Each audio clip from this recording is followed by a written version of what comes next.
Do love that bell. Now, after a flurry of sleaze allegations, can Sir Keir Starmer survive as Prime Minister? There are now even concerns about his temperament following these concerning remarks from Sky News' political editor Beth Rigby about her experience interviewing the Prime Minister last week. I was trying to say is, do you understand how it looks when you present yourself as one thing and then you allow a perception to build that you're just like the others, you're taking freebies? At one point I said to him, some people might think this is continuity Johnson, you're taking freebies from rich friends. He was absolutely furious with me. It was really uncomfortable. Really uncomfortable. Damning words there from Beth Rigby. With no deep well of support within the party for this ailing Premier, and with respected MP Rosie Duffield having quit Labour in fury, could he be gone by Christmas? And here's a question for you. Is Sir Keir Starmer fit to be Prime Minister? Let me know your thoughts. gbnews.com/your say or tweet us at gbnews. First up, let's get the views of Labour Party activist and writer Aisha Ali Khan and former Conservative MP and Minister Andrea Jenkins. Aisha, good to have you on the programme. Is Sir Keir fit to be Prime Minister? Absolutely. He's only been in office, not even a full 3 months. Let's give him a proper chance. Yes, we've had a few really uncomfortable headlines, myself included in that uncomfortable crowd. But look, we've only just been returned to power after 14 years. It's been a long time. There's a lot of things to do, a lot of cleaning up to do. And I think we need to give him a proper chance. These kind of things that obviously have come to light, wish they hadn't, because it just makes everybody quite uncomfortable. There was no need for, say, for example, the freebie clause and so on. But I think let's just give him a chance. There's a lot of work to do, and I have my full total faith in him, in Rachel Reeves and the rest of the party right now. Aisha, statistically, Sir Keir Starmer is the greediest Member of Parliament, £110,000 worth of goodies since 2019. And he's been angry with a very senior female political reporter at Sky News and made her feel uncomfortable. I don't think this guy has got the right temperament for the job, or indeed the right character, does he? Well, first of all, I agreed with what Beth was saying. He should have just apologised. He should have got upset. He should not have got angry. He made her uncomfortable. When he makes a mistake. Well, this is exactly what I'm saying. In any given circumstances, the person who is leading a country right now, he should have just said, "Look, I'm sorry, I made a mistake. Let's work together to make sure it doesn't happen." And in many aspects, he has done this right now. He's already apologised for the clothes. He's already said that's not going to happen anymore. So there are things that he's doing, making amends and moving on. Obviously, look, I wish that these headlines, I've had lots of people contact me and say, what's going on here? You were out there campaigning and so on. This doesn't look good. And I absolutely agree it doesn't. But I'm saying, it's only been 3 months, not even proper 3 months. Let's give him a chance. Let's see what's going on. There's been so many positive things that have already happened in the last 12 weeks or so. And I'm really confident that we are definitely going to have many more positive things that are going to happen. Well, I think Aisha, you've got common sense, and you're absolutely right that an apology is the answer. I don't think we've had an apology from Sir Keir Starmer, and Dame Andrea Jenkins, I think that's because of his temperament and his attitude. I think he's arrogant, and I think he might have a problem with women. I mean, I think, Mark, it's what a disastrous 3 months for any Prime Minister in office. Normally they have a bounce, don't they, in the polls. Normally they have a honeymoon period, but he's not had that whatsoever. I think it actually stinks because he is so sanctimonious. His sanctimonious Starmer is so hypocritical and, quite frankly, has had an easy ride with the other mainstream media, Mark. Not GB News. GB News have been fair on both sides. You always get, like you can see, you got Aisha on today. But let's face it, Sky News have quite given him an easy ride. So he was actually probably shocked that they're actually challenging him for once. And I think his mask slipped and we saw this other side to him, Mark. Do you think it's appropriate that the Prime Minister should make a senior television journalist feel, and I quote, very uncomfortable? No, of course it's not. Not whatsoever. And let's face it, Beth has been doing Sky for years and years, and she's interviewed so many people. For her to feel uncomfortable, she's quite a strong cookie. It must have been a difficult situation, Ma. Aisha, Diane Abbott has said that Keir Starmer treated her like a non-human, and Rosie Duffield, Labour MP, who has now renounced the Labour whip and left the party in the Commons, said she was ignored by Starmer whilst she received rape and death threats for pointing out there are two biological sexes. Does Keir Starmer have a problem with women? Absolutely not. No way. I think these, obviously, individuals like Diane, I have so much respect for Diane, and obviously Rosie as well. I think these the circumstances in both those situations absolutely did not agree with Diane Abbott being ignored. She was suspended. She complained. She tried to get hold of the Keir Starmer in the office. Did it happen for a long time? Absolutely wrong. I will actually call out if there's something that's wrong. I will call out. I will not stay quiet and agree and nod my head. Absolutely not. Again, Rosie just resigned over the weekend, and she again penned a letter saying she wasn't happy.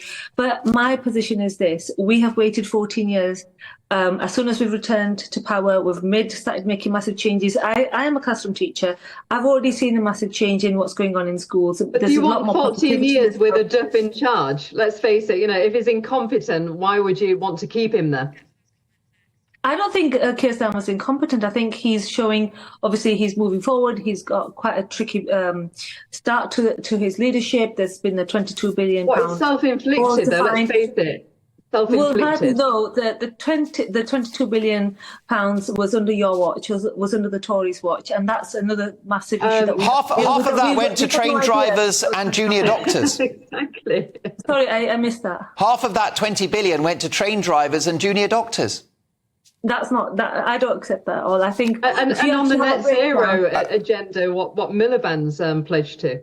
But this is something that Boris Johnson himself introduced. These are the policies that were basically introduced under the Conservative leadership. So are you saying there's no difference between Labour and Conservative? We may as well continue Conservative. I think what you'll find, there's a lot more transparency and a lot more willingness to put hands up and say we've done wrong. I mean, look, we're still trying to find 15 billion. From the COVID years. What happened to that money? All right, well, listen, let me tell you, I did say that sparks would fly. Aisha, what a delight to have you on the programme. I hope you'll join us again in the near future. My thanks to Aisha Ali Khan, and also delighted once again to see former Conservative MP and Minister Dame Andrea Jenkins. But following the ongoing row over freebies and sleaze, not to mention feared tax rises in the budget and the removal of the winter fuel allowance for 10 million pensioners, have Labour already lost the next general election? Let's get the views of legendary former newspaper editor and the founder of TalkSport Radio, Kelvin Mackenzie.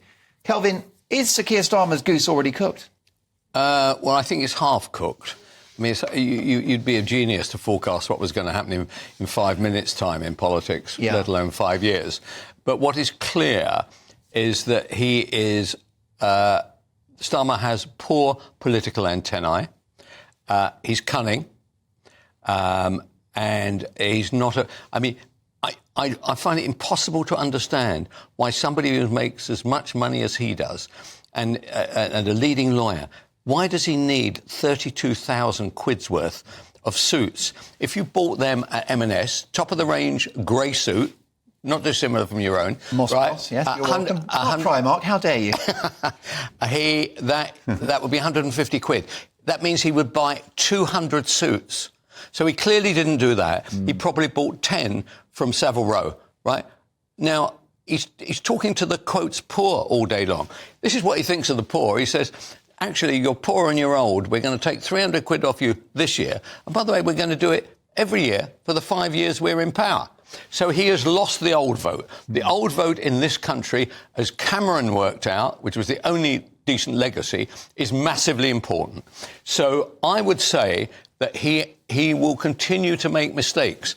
But come October the 30th, he will be working, because he will have been surprised at the massive pushback on this. So he will be working, and Rachel Thieves will be also working very hard to make sure that they don't do anything more to aggravate the poor and their Labour base. The reality is, with social media, there is no chance at all of Labour being re-elected with anything like this. If they have any majority in 5 years' time, I'll be absolutely astonished.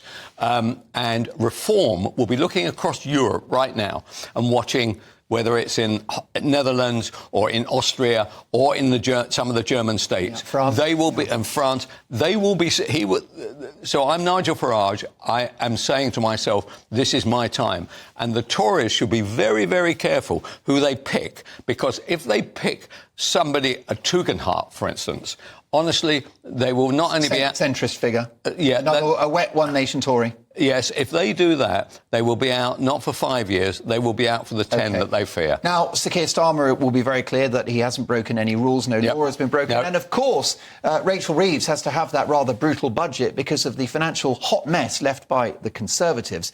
But Kelvin, you know Fleet Street inside out. Now, there's no deep well of goodwill towards Keir Starmer within the Labour Party. We've seen that now with the defection of Rosie Duffield. The left can't stand him. Hashtag Keir out is often trending on Twitter. Yeah. So I think the party movement of Labour doesn't particularly love Keir Starmer. What about the press? Is there a well of goodwill towards Keir Starmer in Fleet Street? No. I mean, one of the more bizarre and more ridiculous and a huge mistake by Rupert Murdoch was to say, I want you to back Starmer. I'm not sure how to spell his name, but I really want him out. And in doing so, that was a huge error. The first thing that happened was their sale collapsed, right? And they didn't have many anyway. I mean, this is not like the old days under that bloke Kelvin Mackenzie, 4 million plus. It's now it's about 4. So, that was a huge error. But what Starmer was doing was something cunning. What he was doing was holding Leveson 2 over them. I won't bother going into the details of it, but it would be a catastrophe for a free press if Leveson 2 came in. And so the Sun and the idiots who decided this decided to go for Starmer. Yeah. They will not believe in Starmer. Right. Well, of course, the Sun would argue they picked the winner, but I'm not so sure that's going to age well. Do you think that Fleet Street have got more on Keir Starmer? Is there more to come? Because I've been shocked by what we've seen so far. Well, they seem... Is there a campaign now? Are they out to get him? Have they drawn blood? Because you know how journalists work. Yes. Well, they're all looking. They're all looking for any piece of information which will damage him. And if you go onto the online world, go into social media, which I'm not particularly advocating on this subject, there are all kinds of allegations left, right and centre. What puzzles me about this is why it is that Starmer hasn't acted against these allegations. There's a load of rather crappy lawyers out there who could jump on all this, but they need the Prime Minister's go-ahead. And some of the stuff is quite raw. Do you think he's in serious trouble? Could he be gone by Christmas if this continues, if the bad headlines keep coming? He won't be gone by Christmas unless one of the allegations I've seen on social media turns out to be correct. So I would say there's a load of rubbish online, and if there's an element of truth, then he will be in trouble. Let's talk about Prince Harry. He's landed in the UK. The prodigal prince has graced us with his presence for a charitable cause. 7th day in a row in the absence of his wife, Meghan. Is there trouble in paradise? Well, if there is, he hasn't told me anything about it, I must say. As distinct from some of those royal editors who seem to know what's going on from 6,000 miles away. All I would say is she clearly doesn't want to be here, right? And actually, funnily enough, the people in this country don't want her here. I think they'd probably like to see Harry's children.